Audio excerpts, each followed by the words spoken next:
அன்பில் சிறந்தவராம் இயேசுவை பற்றி சொல்வதில் மிகுந்த மகிழ்ச்சி அடைகின்றேன். அன்பு கூறுகிறபடியால் ஜீவனுக்கு உட்பட்டிருக்கிறோம். 1 யோவான் 3:14 நாம் சகோதரிடத்தில் அன்பு கூறுகிறபடியால் மரணத்தை விட்டு நீங்கி ஜீவனுக்கு உட்பட்டிருக்கிறோம் என்று அறிந்திருக்கிறோம். சகோதரனிடத்தில் அன்பு கூறாதவன் மரணத்திலே நிலை கொண்டிருக்கிறான்.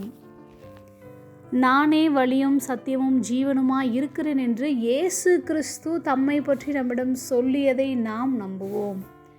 நம்முடைய ஜீவன் இயேசு கிறிஸ்துவை போல நித்தியமானது. நித்திய ஜீவனை அடைய வேண்டுமானால் நாம் இயேசு கிறிஸ்துவை விசுவாசிக்க வேண்டும்.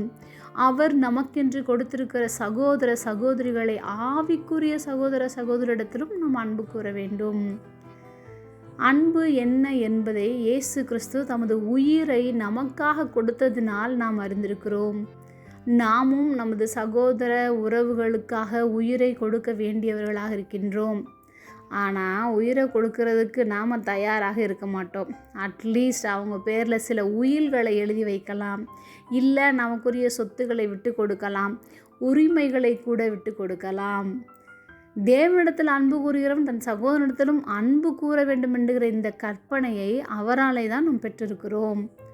தன் சகோதரனிடத்தில் அன்பு கூறுகிறவன் ஒளியிலே நிலை கொண்டிருக்கிறான். அவனிடத்தில் இடரல் ஒன்றுமில்லை என்ற வார்த்தையின்படியாக நாம் வாழ்ந்து காட்டுவோம். ஜெபம். அன்பின் பரம தகப்பனே, எப்பொழுதும் எங்களோடு கூட இருக்கிறவராகவே இருக்கிறவரே, சகோதரிடத்தில் அன்பு கூறுகிறபடியால் நிச்சயமாக மரணத்தை விட்டு ஜீவனுக்கு உட்பட்டிருக்கிறோம் என்பதை நீர் அறிய செய்ததற்காக நாங்கள் நன்றி செலுத்துகிறோம். இயேசுவின் நாமத்தில் பிதாவே, ஆமென்.